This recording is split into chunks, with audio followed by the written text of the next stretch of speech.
N- Dr. Fredrickson, 20 years of working with fertility clients, what is the thing that you have seen do the job the fastest, the new med you're using?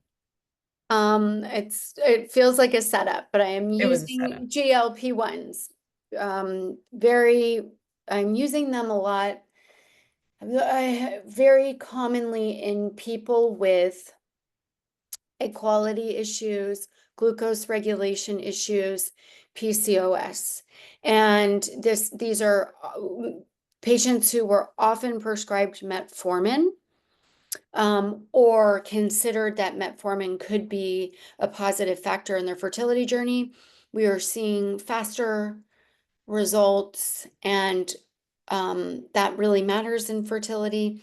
With the GLPs, the GLP-1s are really delivering on a few important points. They reduce the A1C over time, so they're reducing glucose. They can be very impactful at reducing inflammation.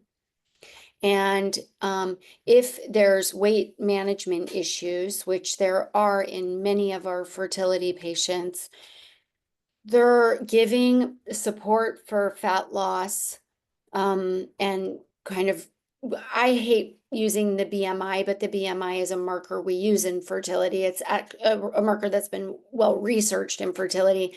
And so that is a factor that's being influenced as well with the GLPs. And so these medications are fairly new. We'll get to what they're all about, but we're using them particularly for patients with obesity and PCOS. So part of obviously we do the nutrition piece and mental health counseling and all of that along with it. You know, it's not just you give someone a medication, but they just work so fast. It's really interesting. And so there have been some research studies, and I think that this is what's having a hard time making it into people's clinical practices. So they're primarily indicated for individuals with obesity, or type 2 diabetes in the general population. So that's And sort that's of, what, and just to interrupt, like these yeah, aren't new drugs. These are meds that have been used for a long time. They're just newer in the general population, they're and new to fertility. they're new to Very fertility, new to but they're fertility. not new to type 2 diabetes. No. So there is a good body of research for the people who are using them for obesity and type 2 diabetes.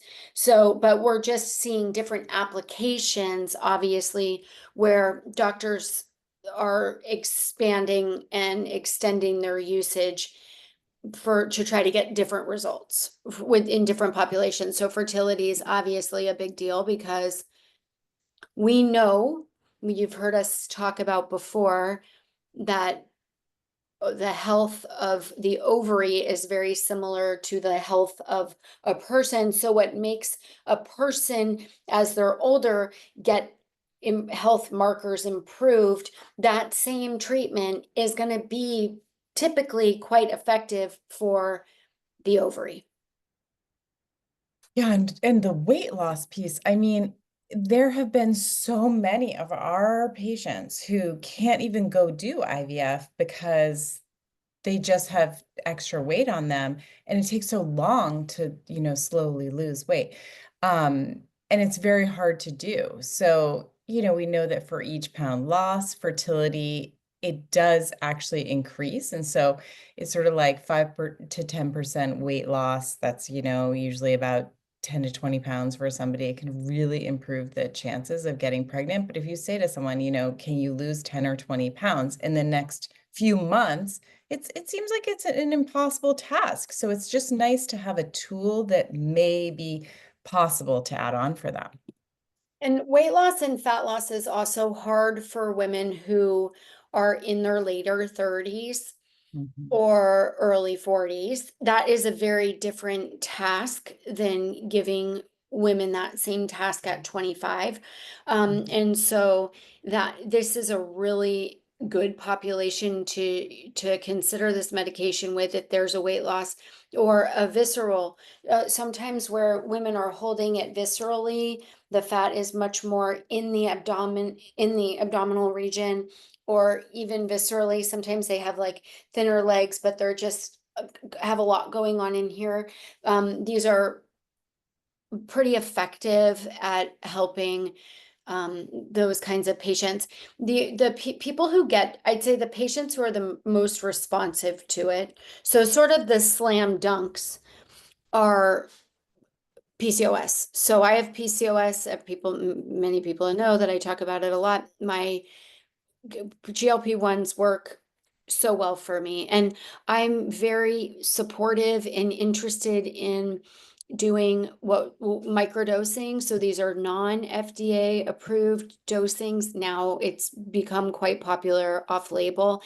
And so people are using these kinds of dosings and having a lot of conversation, but depending on the patient. So obviously, if there's a patient that looks more like she's type 2 diabetic, if her hemoglobin A1C, Kara, are you frozen? No, Oh, for a minute you I'm were. listening to you. Okay, for I'm looking at you. so for patients who have a hemoglobin A1C, and if you don't know these things Mhm. about yourself and you've been on a fertility journey, these are labs that you need to go get. Right. Okay. So if a woman is on a fertility journey, she's having infertility that's unexplained, and she has a hemoglobin A1C around 5.6, 5.5, 5.4, these medications are generally going to work pretty well because that means that you have had a sustained hyperglycemia, that your blood sugar has been higher than it should be for quite a long period of time to get up into the 5.7 is the cutoff for prediabetes. So if you're hanging out at 5.4, 5.5, 5.6, Mhm. and no one's worked it up on your fertility journey because no one's really looking, Mhm. then these are going to be these are going to help you. Or if you have a high insulin.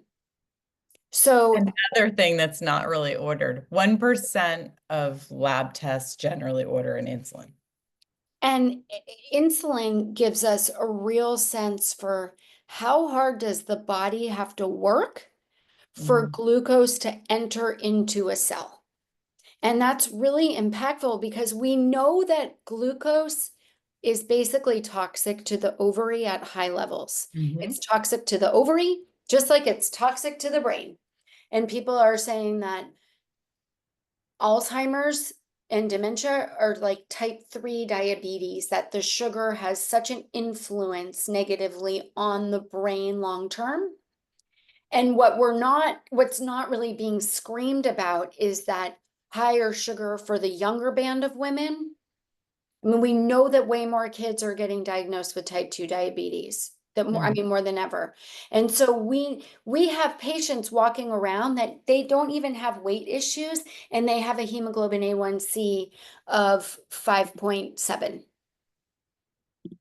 And that's considered pre-diabetic, a hemoglobin A1C of 5.7, but you're not diabetic, so it just means that your blood sugar, the glucose in your blood, is running for the last 90 days or so. It's giving you a measure for the last 3 months, this hemoglobin A1C, what's happening to this cell that is living in your bloodstream, in your body for about 3 months.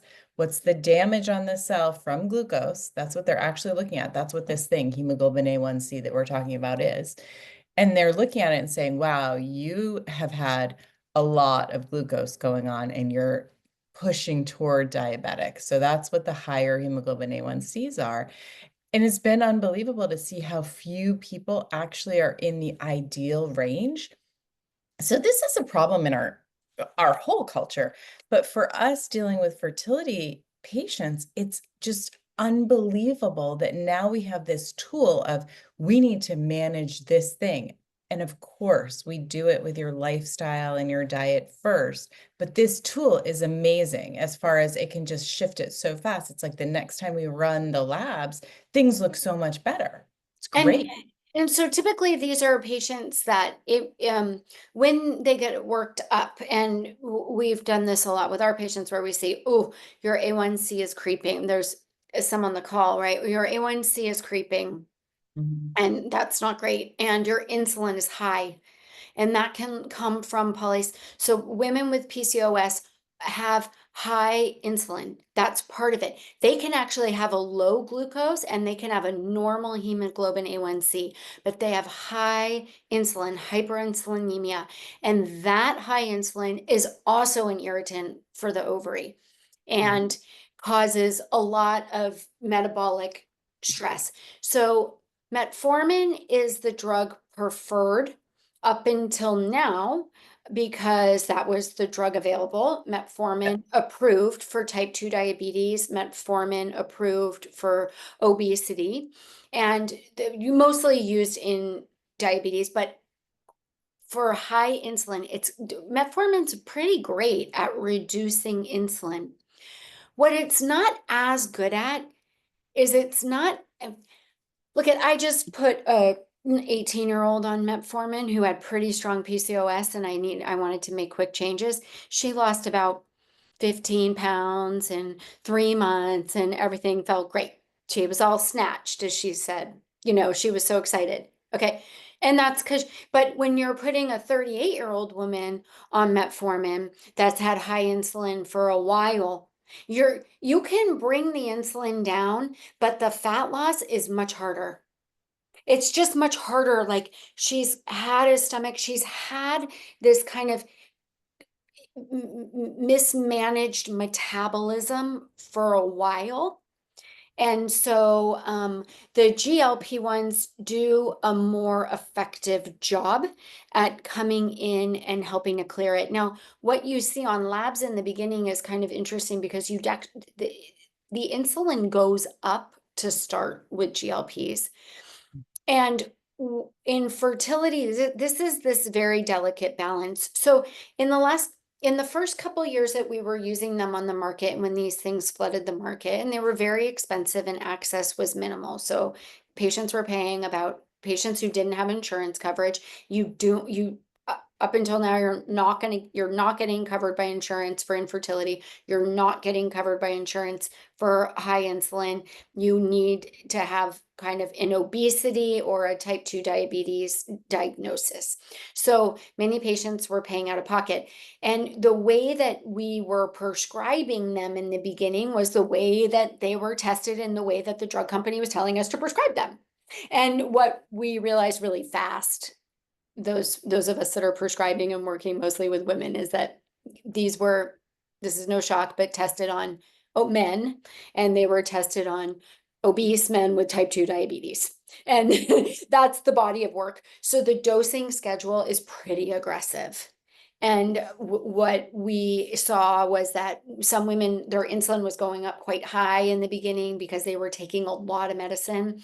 They were maybe losing fat too quickly. They were losing some muscle mass. So we want to be really conscientious. So although we want faster results, we don't want dangerous results. We don't want muscle mass to reduce or shrink. The muscle mass is really important to maintain your metabolic fire. And but we do see in general that these medications are helping to make more rapid changes and helpful for some of the unexplained infertility and working on the egg.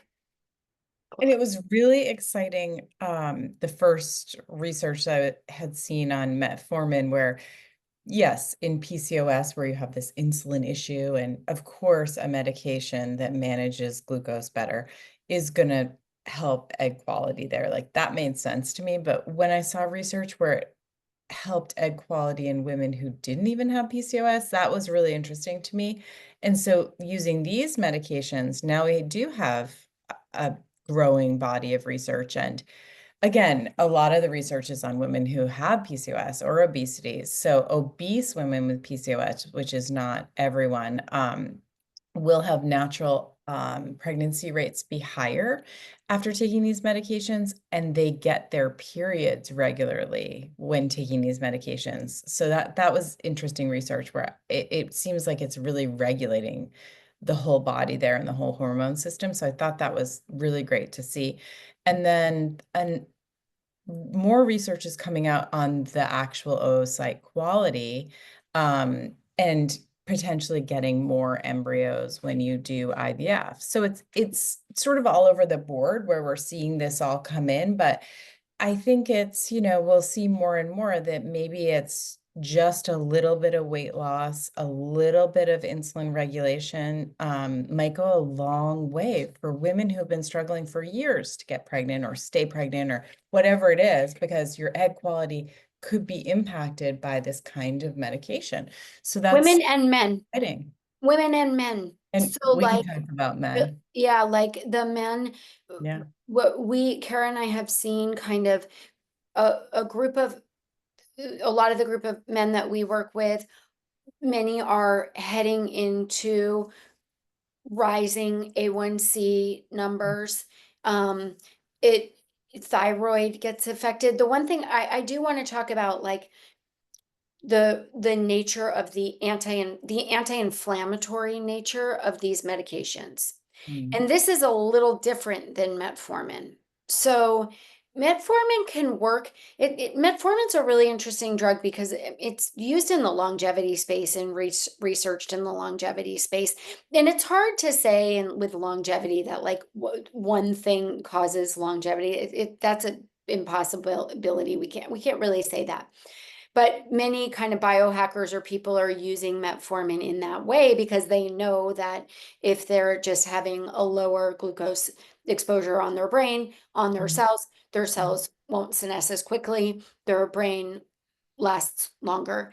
Um, the men for metformin, you don't see as much some of the inflammation markers shift. So we can do labs on a patient and there's some very generalized inflammation markers.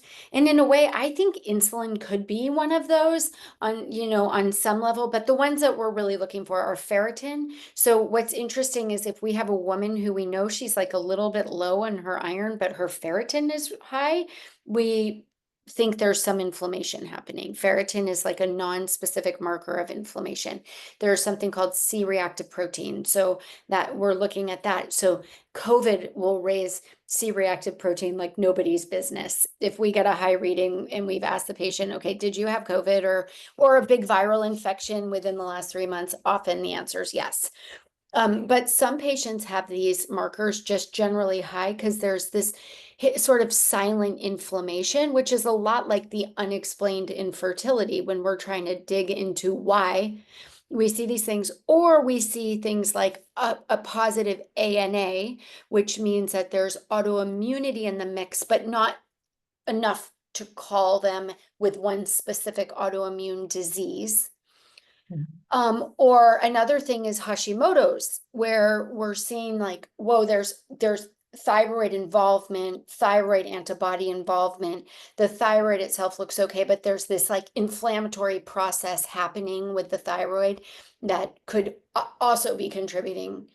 And all of those markers in my clinical experience has been those things correct on GLPs or they shift. So I've seen sort of TSHs where the patient has a TSH where the TSH is like 2.5 or 3. I know that's not the right number for fertility, but we're not quite ready to put them on thyroid hormone. So we're trying to do other things with this patient, whether male or female. It's important for both, right? Nobody can be hypothyroid trying to have a baby, but not everybody wants to start thyroid medicine right away. Mhm. Many thyroids get better when they're on the GLP. And that has been a really fun finding in my patient population where I'm like, whoa, their thyroid's better. Wow, they're having less antibody. Their CRP is normal. Mhm. Their inflammation, they are reporting less inflammation. If patients are just reporting like, I'm super stiff when I wake up, or I'm just like, I don't feel great. that can get better. The fluid body changes. So for patients who have like edema or like stuck fluid, if they're like, I just, I always have these big legs. Like I can be really small, but my legs are like big and cellulite and I can't figure out why. The GLPs are really interesting at impacting the fluid body. Like they almost have a diuretic. I mean, you're losing weight. So like that's, but you're also like, there's a fluid shift. Which in Chinese medicine really comes down to the inflammation. So it's the anti-inflammatory piece is so big for our fertility patients. It really is. And, some of the things you were just saying were making me think about one of the things we often find is that these women we're working with, and we're working with men, but I'm sort of focused on women here because this isn't about like the male, we're not having that talk, but we should do that talk. The women we're working with, we often it comes down to stealth infection where we just find out there's this thing, there's this virus, there's something that keeps coming up for this woman. It can be candida, and can be campylobacter, it can be so many different things, cytomegalovirus. We just find these things all the time in people. And you don't necessarily know you have these things. You're pushing through your life. Once you fix it, you realize I was so tired. I was like pushing through my days. And maybe that's making us want sugar and simple carbs and that boost and that bump. Maybe when we're trying to get pregnant and we're having miscarriages and we're cycles aren't working out for us and we get our period, even though we timed intercourse, what we think is perfect. These things cause stress for us. And then many of us, myself included, will want to eat cake.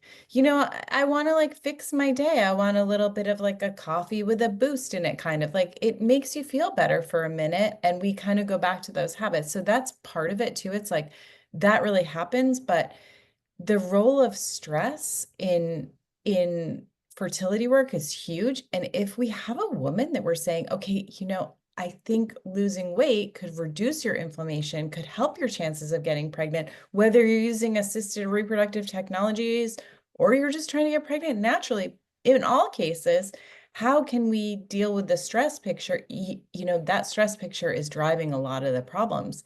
And so to ask a stressed out woman to try and really lose weight is really hard. It It just works is. against it. It's like your endocrine system is not going to work with you if you're having cortisol be high. So it's so hard. And it's very logical. A woman will know, I need to lose exactly this much weight. Then I'll be sort of, this is what the doctor told me. This is it. This is what I want to do. And it's really hard. So maybe in here, and the area we're using them the most is with obese women. If they have PCOS, absolutely, even more in them, but women who need to lose weight in order to get pregnant and have a happy, healthy pregnancy. And remember, your chances of getting pregnant, staying pregnant, all of that is going to be increased, but also your chance of getting gestational diabetes would be lower if you got into a sort of a better, that we're talking about BMI because that's the data we have, but in a better weight. And you all know sort of what weight is good for you. The really fascinating part about these medicines work a lot on the brain, and metformin works on the brain. So people will say, well, I think about food less and I crave food less. Metformin does have that effect, but not these medicines are different. Yeah, This you don't these hear it as much. medicines feel and even at very small dosing. So what I was saying before was this microdosing concept is where we're just trying to take a woman and try to figure out, okay, what happens if we start at a third of the starting dose or half of the starting dose, and what can we get an effect without having you on the full dose that tends to work much better for women. But so, like for me, I take a third of the dose, and I've been doing it for 2 months. One, because I have a lot of patients using them, and two, because I have PCOS. And so, what is fascinating, Kara knows, we've been friends for over 20 years. I like love sweets, and I love rewarding myself with food constantly. So it's like, if I did this, then I get that. Like it's just Yep. always in my Yep. brain. Like if I do that, then I get this, and boo boo boo, ba ba boo. We've worked so hard, we get pudding. We Yeah. just have these things. I don't really have that anymore. And that is what most people report, that the food noise or the thought about food. And for many people, I think on the fertility journey, have worked so bloody hard to try to figure out how to eat, what to eat, when to eat, how to eat, and almost in a sense where they're like orthorexic. That's the word for like almost like a hyper vigilance around doing it right or doing it perfectly. Some of that noise silences. Hmm. And when those noises silence in your brain, because you're just not really thinking about food that much, y- y- some of your stress begins to repair. Like you have room for other things. And I have seen it with alcohol, it becomes really less attractive Or not drinkable at all. or not drinkable at all. It Not that all of you are drinking any kind of alcohol depends anyway, but on the dose. yeah. So like if you're taking so much GLP that you're nauseous and you're unable to eat, to me that's you're doing too much. You can't drink alcohol at all. But even on the lower doses, you're just looking at it and you're like, I just don't really need that. And sugar is the same, alcohol, um, weed, marijuana. I've gotten some patients just to say they don't even think about it anymore. They used to take a gummy for sleep. They used to smoke weed for things. They don't even think about it. Shopping.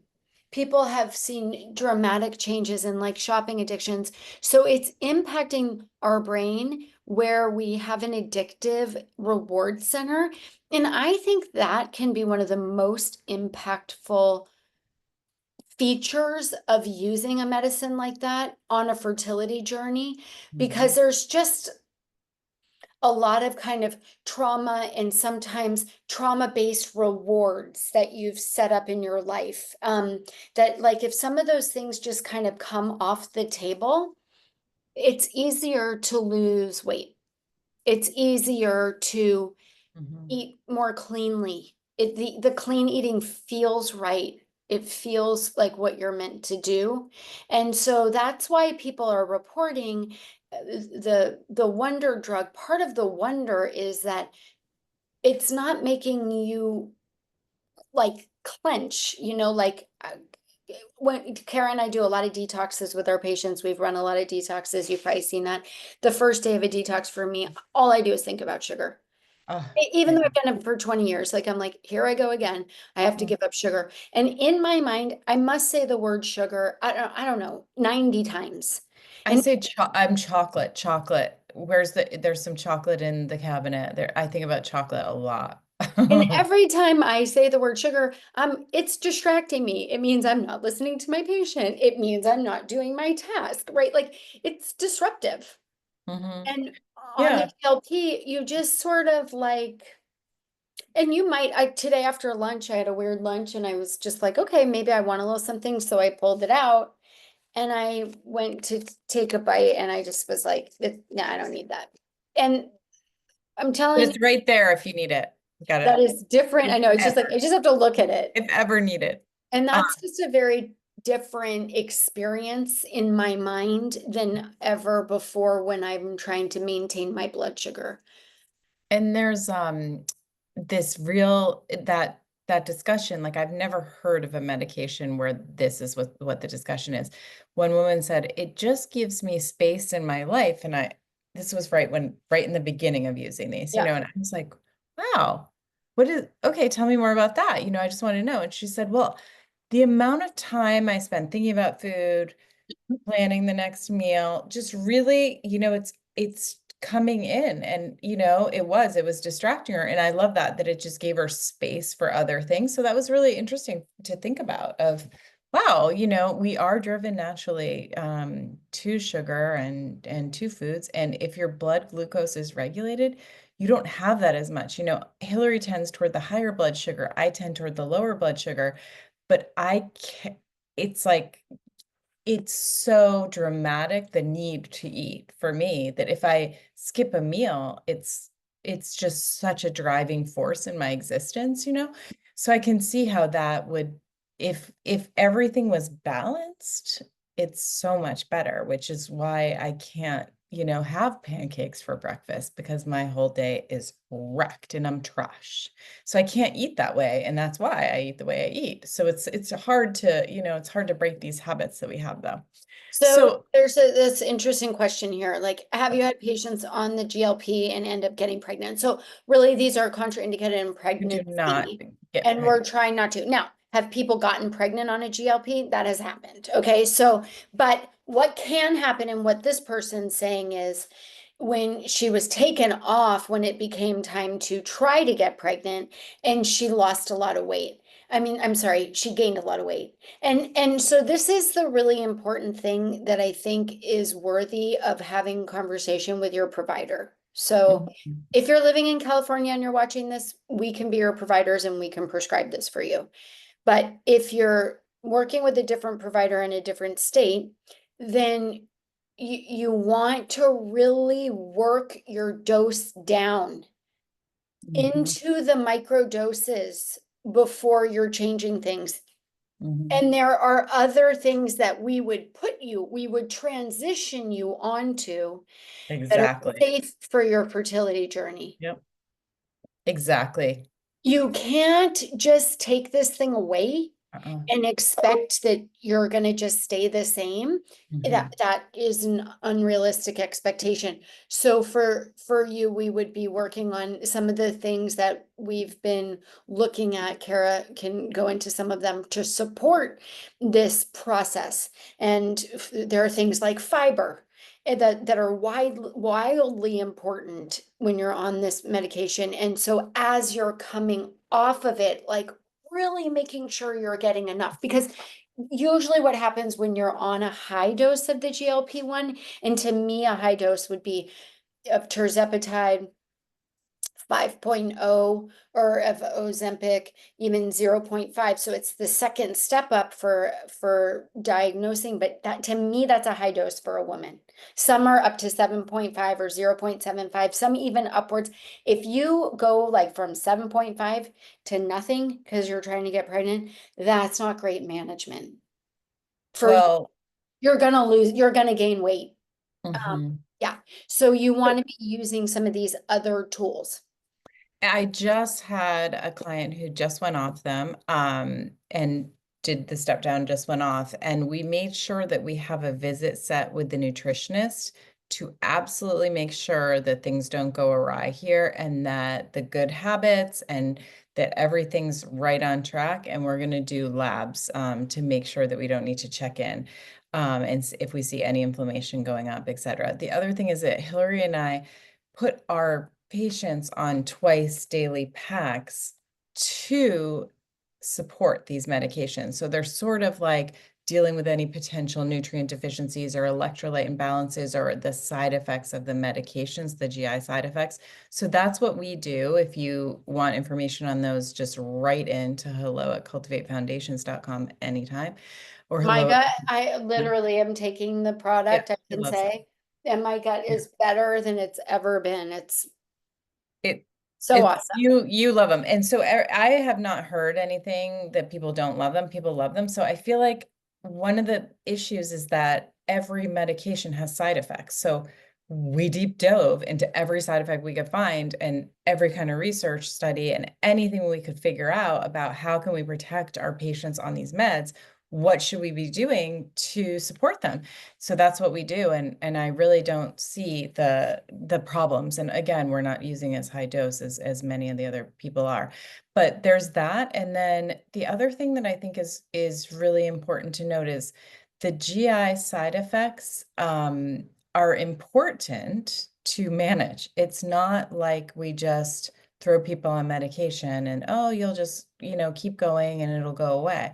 So it's really important to make sure you're in contact with your provider to try and make sure that those things are dealt with, because things can happen. You can have that's the system that's really hit, is the GI system. So, and we know how important the GI system is for you absorbing all your nutrients. Women trying to get pregnant, it's even more important to me than the general public to make sure those women are well protected against any suboptimal level of folate, B12, choline, iodine, all of those nutrients. So it has to be taken into account that if someone's not eating as much as they used to, and they're just not hungry, and they're maybe craving because their GI system doesn't feel, they feel a little nauseated, the food's like kind of causing some indigestion, maybe they're not eating as well as they were before on the fertility diet.